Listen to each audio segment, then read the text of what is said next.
பலரும் அறிய வேண்டிய அவிழாத பல முடிச்சுக்களோடு கடலுக்குள் தூங்கிக் கொண்டிருக்கிறது ஆதித்தமிழனின் குமரி கண்டம். கிறிஸ்து பிறப்பதற்கு 20,000 வருடங்களுக்கு முன்னர் ஆஸ்திரேலியா முதல் தென்னாப்பிரிக்கா வரை பரந்து விரிந்து முடிகொண்ட ஆட்சியும் நிறுவி உலகாண்ட பெருநிலப்பரப்பு இது என்கின்றனர் வரலாற்றை அறிந்தவர்கள். கல் தோன்றி மண் தோன்றா காலத்து மூத்த மொழியம் தமிழ் கலையோடு சுவை பரப்பி அதிகாரமும் படைத்து கோலோச்சிய நகர் இதுவென சில இலக்கியங்களும் உரைக்க காணலாம். அடியில் தன்னள வரசர் குணர்த்தி வடிவேலெறிந்த வான்பகை பொறாது பகுருளி ஆற்றுடன் பன்மலை அடுக்கத்து குமரி கோடும் கொடுங்கடல் கொள்ள வடதிசை கங்கையும் இமயமும் கொண்டு தென் திசை ஆண்ட தென்னவன் வாழி என மன்னனை வாழ்த்துகிறது சிலப்பதிகாரம்.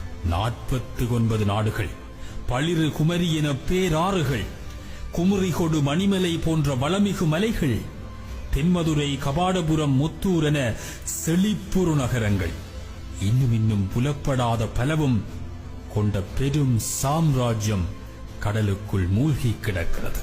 9,990 வருடங்கள் தொடர்ந்து 3 தமிழ்ச்சங்கங்களை கண்ட கண்டம் கடலுக்குள் புதையுண்டு கிடக்கிறது. பரிபாடல், தொல்காப்பியம், பூதப்புராணம், அகநானூறு, புறநானூறு, நாலடியார் திருக்குறள் என அனைத்தும் இங்கேதான் பிறந்திருக்க வேண்டும் என்கிறார்கள் மொழி அறிந்தவர்கள்.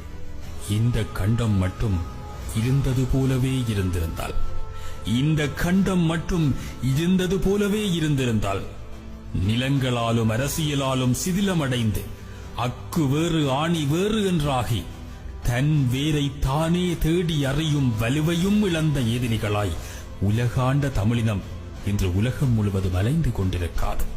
நிமிர்வு கொண்ட தமிழை புரட்டி போட இயற்கை செய்த சதியொன்று நிகழ்ந்திருக்க வேண்டும்.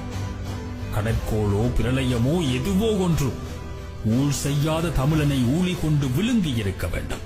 அதன் எச்சங்கள் தான் அவ்வப்போது கடலில் இருந்து மேலெழும்பி உன் வேர் இங்கே இருக்கிறது தமிழா, சிதைந்தும் சிதையாத எச்சங்கள் மீட்டு உலகுக்கு நிறுவுவாய் உன்னை என்று அவலக்குரலை பதிவு செய்கின்றன.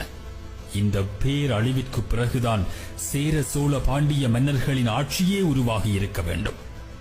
கடல் பிரித்த நிலங்களையும் மீளிணைத்து மீண்டும் தமிழ்குடி கோலோச்ச இந்த மூவேந்தர் பரம்பரையின் மன்னர்கள் பலரும் அவரவர் காலத்தில் முயன்று வந்திருப்பதை வரலாறும் பதிவாக்கி இருக்கிறது.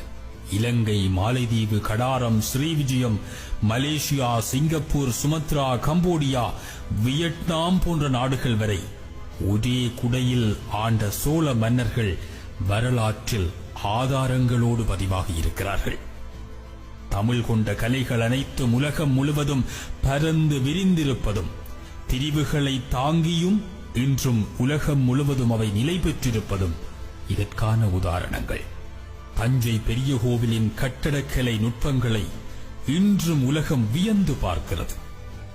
கற்களே கிடைக்காத காவிரி சமவெளியில் கற்களை இழைத்து 15 தளங்கள் அமைத்து 60 மீட்டர் உயரத்தில் ஒரு கற்கோவில், உலகிலேயே பெரிய லிங்கம் வைத்த கருவறை வெறும் 7 ஆண்டுகளில்.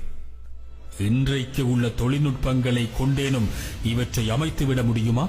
குமரி கண்டத்து தமிழனின் தொழில்நுட்ப அறிவின் தொடர்ச்சியை கொண்டு இந்த கட்டடக்கலையின் உச்சத்தை தஞ்சை பெருங்கோவிலாய் அமைக்க ராஜராஜ சோழ மாமன்னனால் முடிந்திருக்கிறது என்றால், கடலுக்குள் மறைந்திருக்கும் நகரங்களின் கட்டடங்களின் சிறப்பை சிந்தியுங்கள். தஞ்சையில் பெருங்கோவில் அமைத்த சோழனுக்கு சற்றும் சளைக்காது கடல் கடந்து கம்போடியாவில் உலகின் மிக பெரும் கோவில் என்று பெயர் சொல்லும் ஆங்கோர் கோவிலை அமைத்தானே பல்லவர் வழிவந்த மன்னன் சூரியவர்மன். இது வியப்பின் உச்சமில்லையா? இன்றைய அறிவியல் இன்னும் ஆராய்ந்து கொண்டிருக்கும் பலவற்றை பழம் தமிழன் தன் வாழ்வியலாகவே கொண்டிருந்தான்.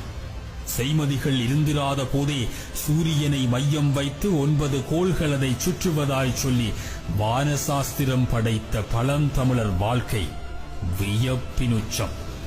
பஞ்சபூதங்களை குறியீடாக்கி கோவில் அமைத்து அதையும் ஒரே நேர்கோட்டில் அமைத்து வியப்பையே வியப்படைய செய்தவன் ஆதித்தமிழன். சிதம்பரம் நடராஜர் கோயிலையும் காஞ்சிபுரம் ஏகாம்பரேஸ்வரர் கோயிலையும் காளஹஸ்தி கோவிலையும் ஒரே நேர்கோட்டில் அமைக்க எந்த செய்மதி தமிழனுக்கு உதவியது?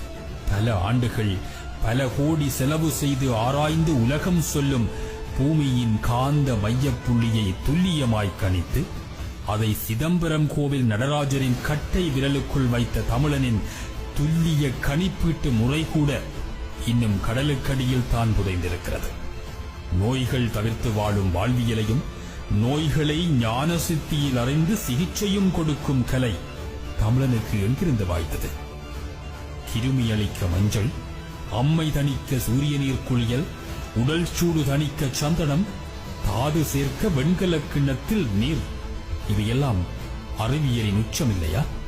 அறியப்படாததெல்லாம் இல்லாதது எனும் அரைகுறை வேதத்தை உலகம் சொன்னால் உலகிற்கே அறிவியல் சொன்ன தமிழின் குழந்தைகள் அதை ஆராயாமல் நம்பித் தொலைக்கலாமா? மொழி, நாகரீகம், கலாச்சாரம், அறிவியல் அத்தனையிலும் உச்சம் தொட்ட ஆதித்தமிழனின் மரபணுக்கள் கூடவா கடலுக்குள் புதைந்தன? புதைந்தவற்றை மீட்டெடுப்போம். மீட்டவற்றை